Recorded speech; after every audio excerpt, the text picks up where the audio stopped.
Hello everyone, my name is Keri Ramirez. I am the Managing Director of Studymove, and it's a pleasure to say welcome to all of you to this, our fifth key data update of 2025. We are nearly, more than halfway through the year, and we thought it would be very useful just to take the time and trying to see what the data is telling us or on this topic of the volatility that the higher education sector has been experiencing for now probably nearly 2 years or a little bit more than 2 years. This actually session is trying just to bring more perspective and trying just to bring some data points that we thought they were interesting just to understand this topic. Of course, in 35 minutes, we're not trying just to find out and answer how we can actually fix the funding model for the higher education sector. I think that obviously require a lot of conversations and deeper analysis. The main aspect of this particular session is just that, just to complement with and share our analysis with you so you can actually get some ideas and trying just to bring something else into your own institutional analysis and your own views. So we have put together a lot of data just to bring together that story that I think it's going to help us just to understand where we at and how we can move forward. As you know, at Studymove, we look at data all the time. We collect a lot of information. In fact, I just want to take this opportunity to thank a lot of you for all the great support that we received this year. We have been putting together a large set of reports in this year just to help universities to adjust and support their strategies. And we had a very, very nice response from everybody, and we are really, really appreciated. In particular, it's great when you receive all the feedback saying, yep, those reports are really helping us just to have a broader view of what's happening across the sector and helping universities in particular to make those very big decisions that I think everybody's making, because as you will see in this presentation, we have seen a very quick pace in change, and we have seen the need of making big decisions across the higher education sector here in Australia. So it really makes us very happy just to know that all the data that we are putting together is really supporting you. Apart from our report, something that we have seen is, in particular, what we're going to do today, to not only look at the information that is related to international students, but overall trends across markets, just to try to have a better understanding of what's happening. So if you have the need of something like that, please let us know. We're always happy to help you. So as I said, and we know this, we have seen a lot of changes in the policy framework and also a great impact and challenges from a financial perspective across the university sector. And I think that it has been so quick, the pace that we have been experiencing and all the changes, that sometimes it has been hard just to get some perspective and to try to understand why we have been dealing with all this.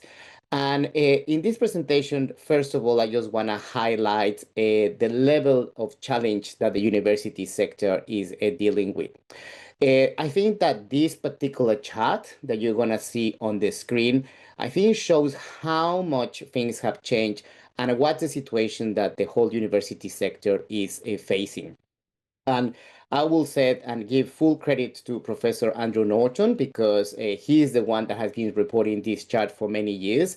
And I believe that we are extremely lucky here in the sector in Australia that we have access to a lot of data, but also we have experts with great knowledge and commitment to the sector, like Professor Andrew Norton, that he is looking into this and providing commentary and analysis in an ongoing basis. So I really appreciate all the work that he has been doing and the fact that he's sharing with the public. And he actually shared this chart that I think illustrates where we at. What you're looking on the screen now is the number of Australian universities reporting deficits since 2009. And as you can see on the screen, traditionally has been probably a handful of universities that has been reporting a financial deficit every year. In 2009, we have 0. Then we had a 1 from 2010 to 2013. And then it was in 2020 when we saw the first spike in this number. Obviously, this was the consequence of the challenges created by the pandemic and the fact that very quickly we closed international borders, and that affect the relationship that universities had with international applicants and international students.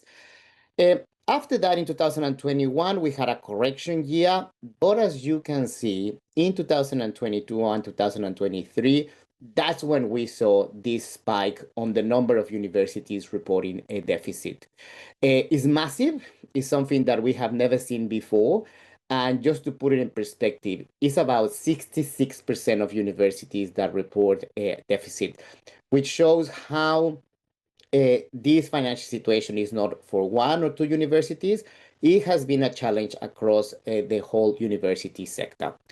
Now, the latest figures that we have in the public domain are 2023, but as we have seen in some of the reports from the annual report from universities of 2024, I think we can expect that it will be about 17 to 19 universities reporting a deficit. So it's an ongoing challenge that we have been dealing with here in the Australian university sector.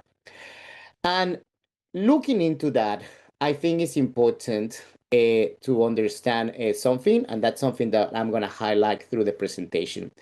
I think that most of the narrative that we have at the moment is in regards to the policies and how government policies have been affecting or not affecting the situation of the sector.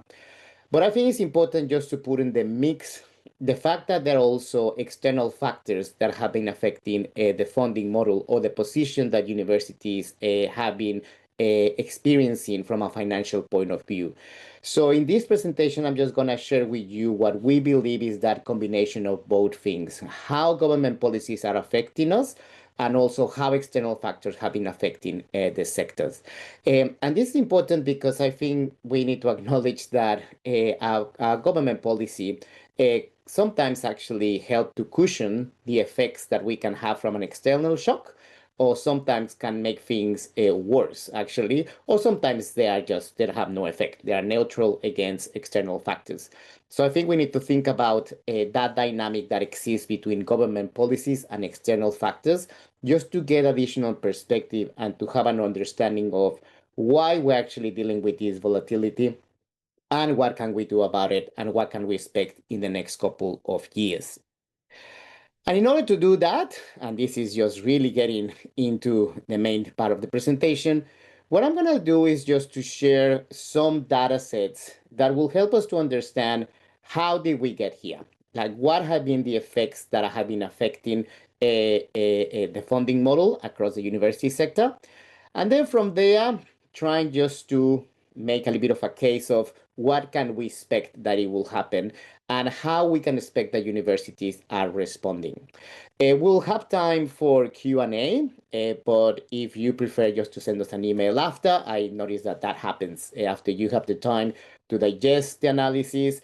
But if you want to do it, please feel free to do that. As you know, we have the Q&A button. So if through the presentation you want to put a question there, please do that. If you see something that you find as interesting, it doesn't have to be a question, by the way. Commentary is more than welcome, especially in such an important topic as this one. But also, if you want to do it at the end, more than happy to do that as well. Okay?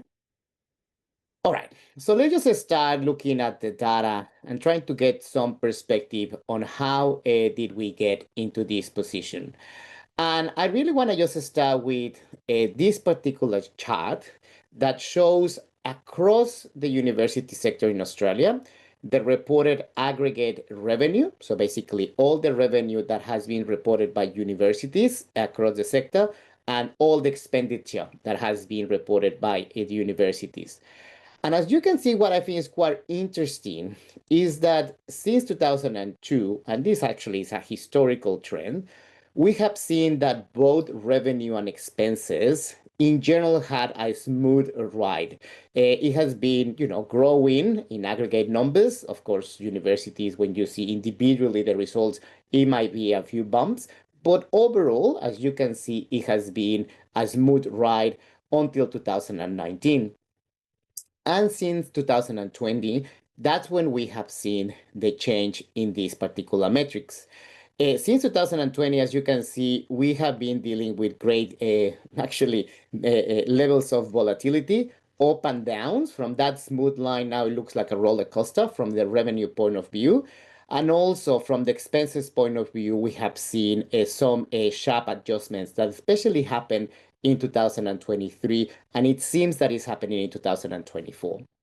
So you can imagine what happened here is, from a revenue point of view, it was basically the main effects from COVID.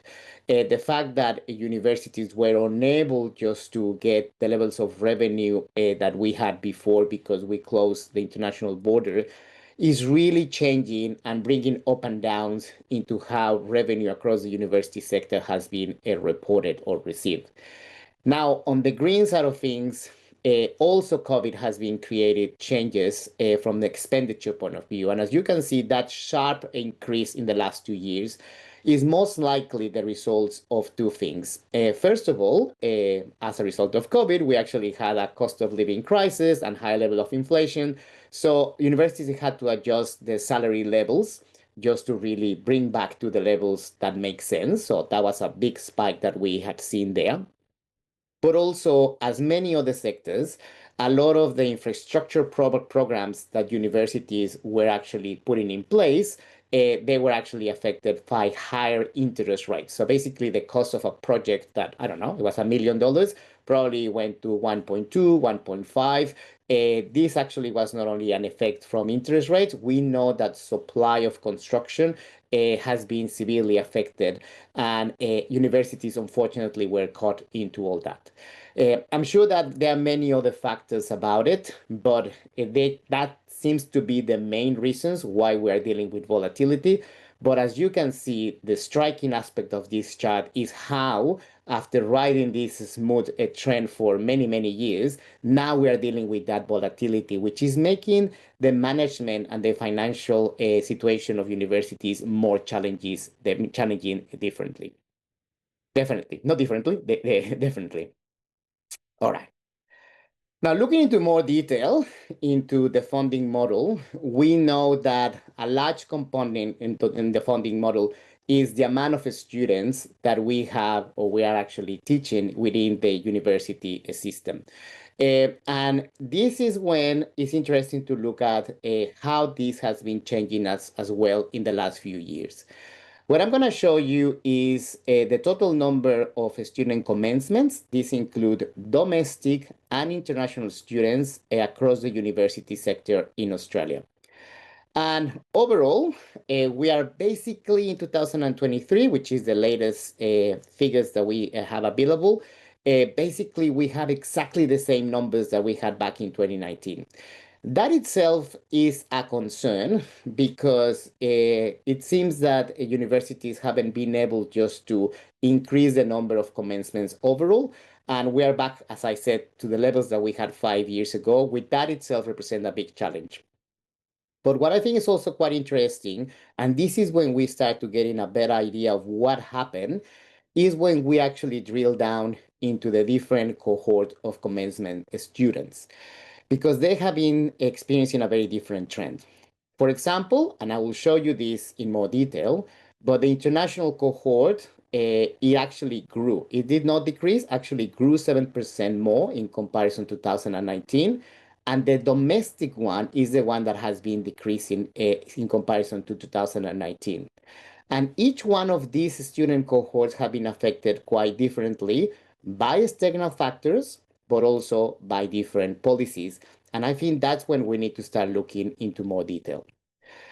Looking, for example, into just the domestic cohort, this has been the trend that we have seen in the university sector. During COVID, we actually saw an increase on domestic students, and most likely because it was an increase in the unemployment. And also COVID create this need or this interest from students just to reskill and go back to university just to obtain additional skills. But as you can see, since 2021, the trend has changed significantly. And in comparison to 2023 and 2019, we're actually 4% less. So that group of domestic students studying every year has been shrinking. And what we think it has been the main cause of this is not necessarily policies. I'm not saying that the policies are affecting the preference of students, but what we believe that it has been the main change is not only policies, but external factors. And one external factor that has changed significantly is this one that I'm going to show you now on your screen. The one that I'm going to show you is basically the youth unemployment rate in Australia. We know that there is a clear relationship between the strength of the labor market and how many students go to university. And we have seen here in Australia something that we haven't seen in a very, very long time. The chart that I'm going to show you at the moment, and you can see on the screen now, is the actual youth unemployment rate since 2016. I'm just going back nearly 10 years. And historically, youth unemployment in Australia has been quite high. It's about 12.5%. But recently, we had seen a significant shift in this particular metric and a significant trend. We actually, in something that we haven't seen in a very long time, is basically an 8% unemployment rate for young Australians, which is now about 8%. Now, if you're in a room full of economists, this is the kind of stuff that they will tell you that is a one in a generation event. This is something that rarely is seen and is definitely changing the interest and the preference of young Australians towards the university sector. And it's very easy to understand why. What they actually are looking, if you are a young Australian, is that not necessarily you need to go to university to find a job. And not necessarily, especially with these low levels of unemployment, not necessarily you need to go to university to get a good wage. Now, this is a temporary effect, and all the young kids who are making that decision may reconsider this a little bit later. But at the moment, they are making decisions based on that. And it really seems that this external factor is taking away a lot of what it will be a traditional group of young Australians going to university. They are taking them away from it. Now, of course, there are other factors, and of course, there have been some policies that haven't been in favor of the university sector, but this definitely is a massive one. As you can see, it's about 30% more Australians, young Australians, in the labor market in comparison to what we had before. It's about 30%, which is quite significant. Now, following that, what is also quite interesting is that it's not only the effects of the strong labor market taking away young Australians from the university sector. The Australian Bureau of Statistics also gives us the unemployment rate of young Australians who are at the moment attending tertiary education full-time. And this is basically the group of young Australians that at the same time that they are basically doing their studies, they're actually working at the same time. So they're basically balancing both things. And as you can see, this group in particular also is experiencing one of the lowest levels of unemployment that we have seen before. And this has also another impact in the funding for the universities or the revenue of universities, because what we have seen is that we not only have a group of young Australians not going to universities, the ones who are going to university because they're actually balancing more working and studying at the same time, they're actually reducing the load that they're actually taking every year. And that has been another effect of this very strong labor market. As you can see here, this is the load, the equivalent full-time study load, also known as Fs, for domestic students. And the trend is very clear as well. So we're not talking only about less individuals going to the university sector, is for the ones who are actually at the university sector, they're actually taking a lower load, which is actually reducing the revenue of universities. It's about 7% less than 2019 and 11% less from the peak that we had during the time of COVID. Now, another thing that I think is important to understand here, and this is what it touched with the topic of volatility, is that traditionally, I think universities were able to plan and to forecast and estimate what it will be the revenue that they will have, at least from the domestic cohort, every year. But now with all these significant changes, it's extremely hard for them because not only they don't know if they're going to have a decrease in commencements, they don't know if the group of commencements are going to take a full load, half a load. So that's really changing and making it hard just to estimate and to move forward in the model that we currently have.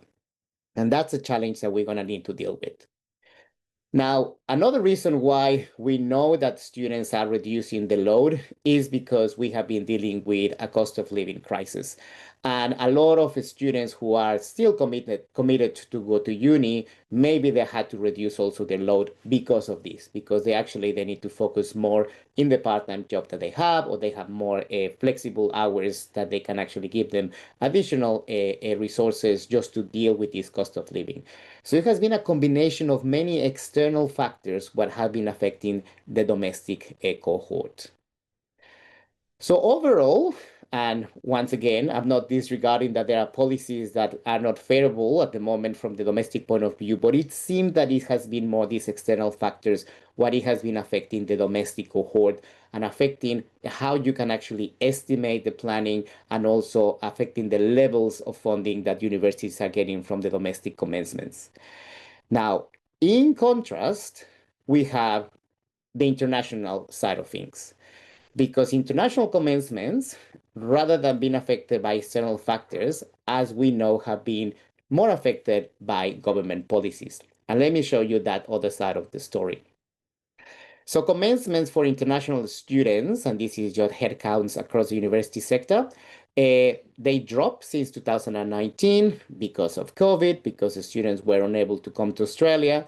And then since 2022, we actually had a very speedy and a quick recovery on the numbers.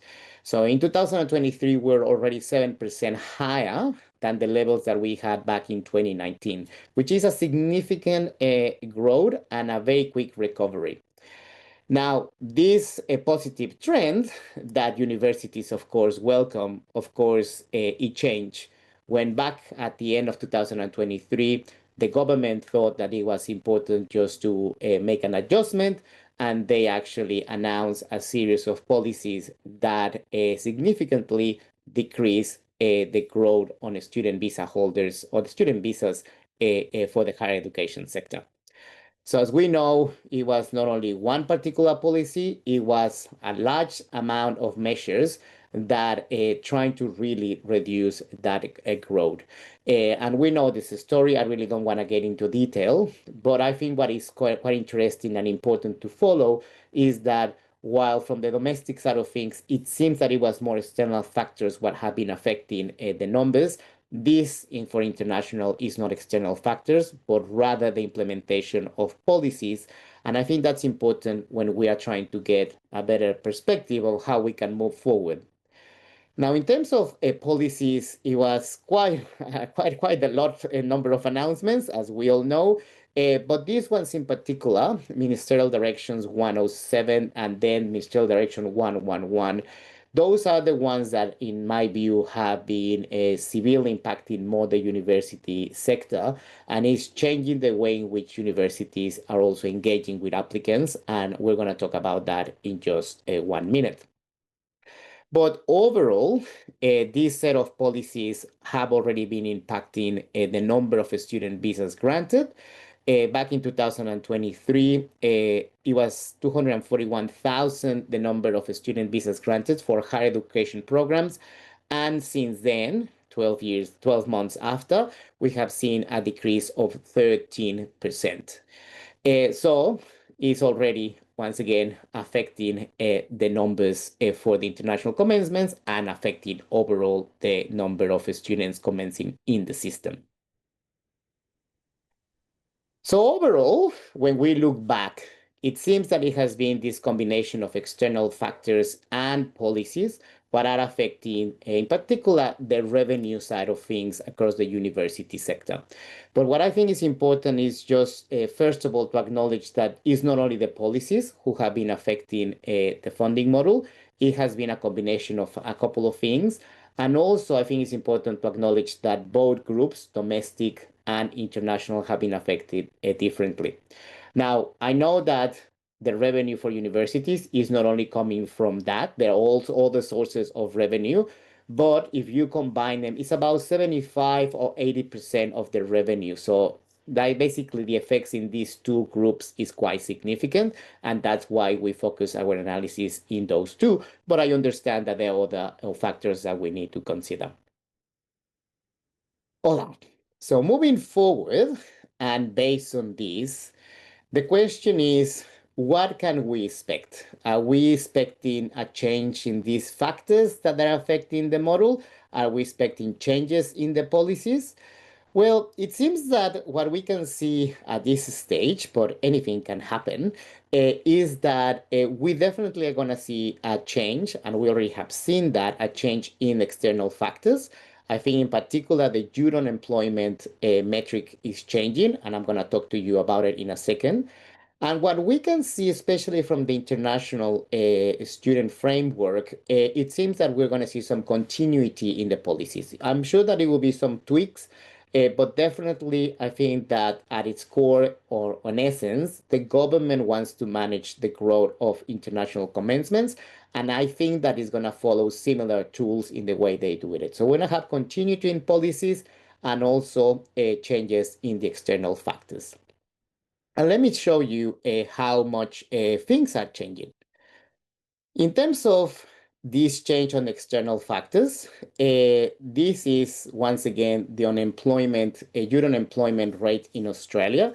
But now I'm expanding it, not only stopping in 2023, but taking it all the way to the latest available figure. And as you can see, youth unemployment is actually increasing. So we know, and there are some initial signs that the labor market it's not as strong as before.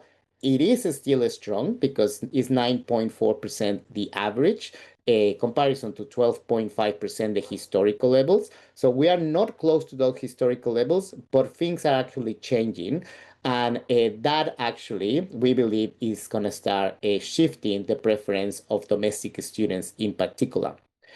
Another important thing that we know is that inflation is under control now. So all those cost of living pressures that young Australians were facing, they're actually fading away. And one that is quite interesting, and I don't have a chart for that one, is that the Australian Bureau of Statistics basically announced that we are actually now experiencing one of the largest year 12 cohorts that we have seen in records. And that's not only because the population is changing, but it's because investment in the public school is allowing students in the high school or getting them motivated just to complete the year 12. We actually had a large cohort that did not finish high school, but that investment is actually making a difference. So as a result of that, we can expect that in the next couple of years, at least from an external factor point of view, things should be improving. And what it was quite interesting when I was putting together this presentation is that just yesterday, we got an announcement by Minister Claire, basically sharing the same views about it. The media release from Minister Claire not necessarily talk about external factor, but it provides an update on the number of domestic students getting to the university system. And I invite you just to find it or read the media release. But basically what the government has provided since yesterday, so this is very, very fresh, is basically a better estimate on how commencements for domestic students will look in the next couple of years. So to start with, they are giving us the preliminary numbers for 2024. This is just the preliminary big picture. that is expected that it will be 390,000 commencements in 2024, and a forecast for 2025. So overall, the government is estimated that it will be a 7% growth between 2023 and 2024. Once again, they make clear that these are preliminary figures, but it's actually growth in domestic commencements. And then it will be a further 2.5% growth between 2024 and 2025. And we truly believe that this is heavily related to those external factors, and because things like, I insist, the inflation is under control and the labor market is not as strong as it used to be before. Now, from the international side of things, we have seen, and as I've been explaining, it has been really more than external factors, the policy framework, what it has been shaping the numbers. And what we expect is that after 2 years of growth, 2023, remember, it was at the end of 2023 when the new policy framework was announced. And then in the last year and a half, it has been basically an implementation of this new policy framework. So it seems that it's going to be until this year, 2025, when we're going to see a decline. And this is definitely the result of government policies.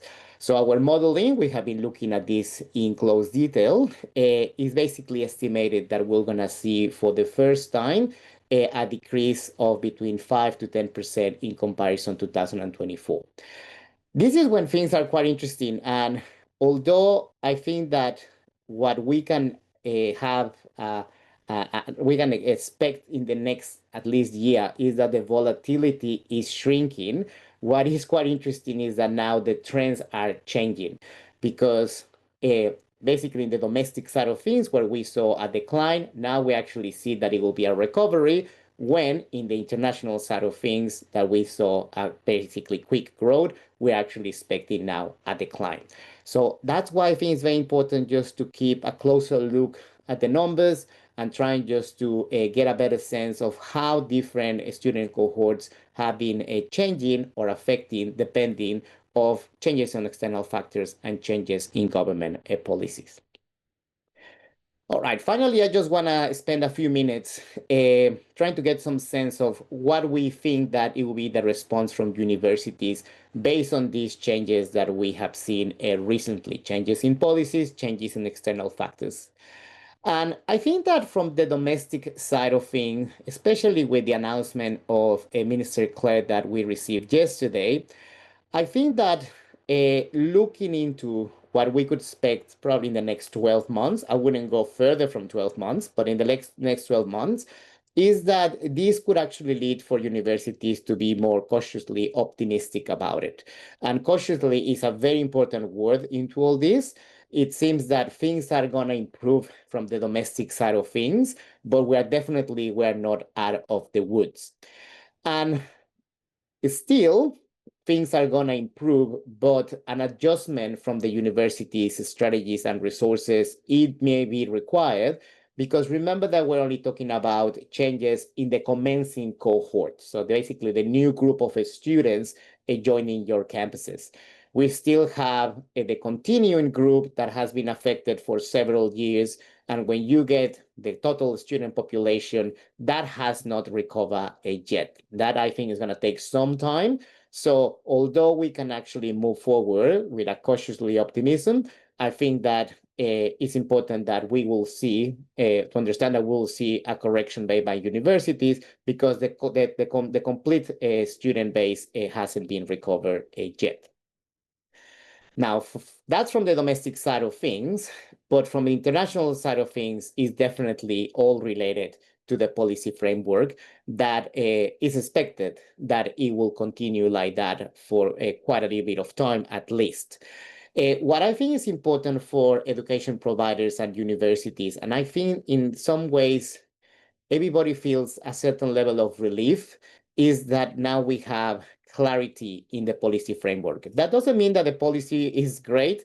That doesn't mean that it could be actually tweaked and reviewed, but at least clarity is helping universities just to move forward and to really understand how big will be the change in revenue and how they can actually adjust their operations based on this. So this, as clear as we get it and as consistent as we get it, I think will be for the benefit of the sector.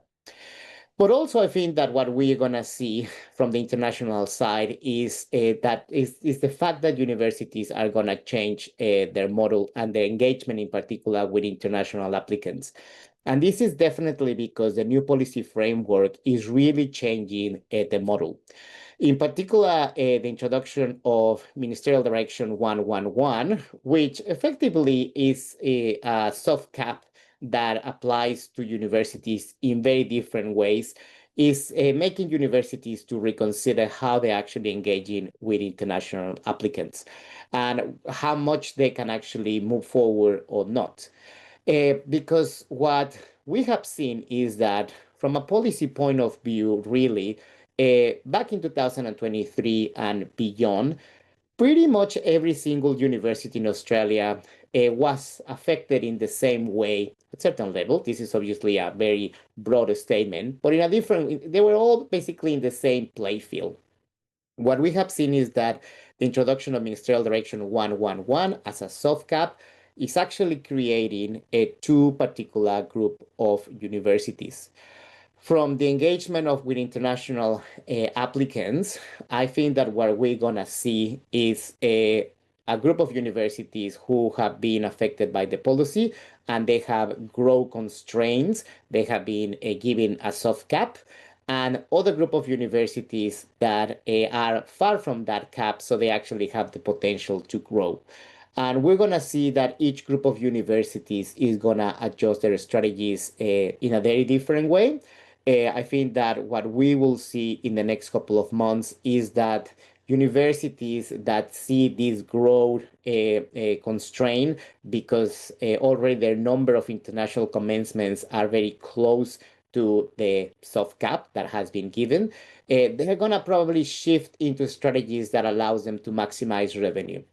And this is because they are going to be unable to grow their volume. So you need to look for ways in which you can actually maximize it. And some of the things that we have seen is, for example, this group of universities increasing their international fees at a higher level than the other ones. Because the other ones, the other group of universities who don't have or they are not close to this soft cap that exists and they have the opportunity to grow. Obviously, the focus is in seeing this opportunity to increase the volume if that aligns to the institutional goals. I think that's also important to say. It's not a matter of growing because you're growing, it's how you can align to institutional goals. But now they might see that opportunity, which is going to let them to think about strategies that will allow them just to increase their market share. But in order to do that, I think that what we're going to expect is from universities to ask for clarity in the policy and the idea that if this policy will remain constant, at least for a few years, so they can actually align or change their strategies according to what is the policy. Because what we had in the last 12 or 18 months, it was a very rapid change that is making it very difficult just to adjust the strategies and the resources to really get and reach their institutional goals for each university. Now, finally, and this also goes into the international policy framework or the policy framework that affects international students, something that unfortunately, and once again, I just want to touch on how policies sometimes make things worse, but also can actually make things better, or they can be neutral. But something that at the moment the policy framework is not addressing effectively is the retention of international students. I think that another challenge, especially from a revenue point of view, and there are many other challenges that come with this that universities are facing, is in the area of retention. And hopefully, we'll see that it will be more clarity and changes and policies that address these issues that are really affecting, once again, how universities are operating. So what we have seen in the last couple of years is a significant decrease in the retention of international students. From 90% of students who, at the point that they start, the next year will continue the program, so 90% will continue the program on the first year, it has been a drop of 8 to 82%. So nearly close to 20%, 1 on 5 students don't continue the program that they initially start on. It seems that they moved to other higher education providers. We still don't have the data on what happened with those students, but that is also affecting significantly the way universities are operating. Just if you think about resources and revenue, you were expecting that probably 10% of the revenue will be lost because that happens. Now it's about 20%. And then you, at the same time, put all these resources to service those students that are no longer in your campus. So that's a really, really big thing that it has to be considered and has to be addressed. Just to let you know, and this is the information from the public domain, 33 universities decreased the retention rate comparison to 2022. 33. So pretty much everybody has been affected by this. And as you can see, it's 8% less the retention on average. And just briefly, just to illustrate this, this is the 2022 retention rate across all universities. And see how these dots, and this not only, this actually is going to move across all charts, but all these dots are going to go down, which means that pretty much everybody has been affected by this retention issue. And this retention rate that I'm sharing with you is only for bachelor students. We know that unfortunately for postgrad students, it seems that it's a lot worse. And once again, hopefully we'll see changes in the policy framework that will help us to understand this. So overall, through this journey that I've been taking you into some of the aspects of the funding model, some of the external factors that we have seen are changing or not, what we see for the short term, and I just think this is about the next 12 months because we know that it will be a few more changes as we go, is that we can actually see that more favorable conditions, especially a weakened labor market, but also discontinuity in policies for international students, brings a more optimistic scenario for the higher education sector. And I just want to highlight the word more optimistic. I don't think that we are out of the tunnel. I think that universities will actually keep trying to adjust their operation, their resources, and their strategies. But definitely, it seems that based on what we're looking, we can actually see a more optimistic view in the next couple of months. Okay? So on that, thank you so much for your time. I really hope that it was useful. As I said, we will share everything with you, all the slides. And if you have any questions or feedback, please let me know. I think this is one of those topics that hearing from your expertise is extremely useful for everybody because, yeah, I think that it helps us to enrich the analysis and to have more clarity. All right. Thank you so much for your time. I really appreciate it. I know that you are extremely busy, so we really appreciate that you are joining us, and we'll share everything with you very soon. All right. Take care, everybody. See ya.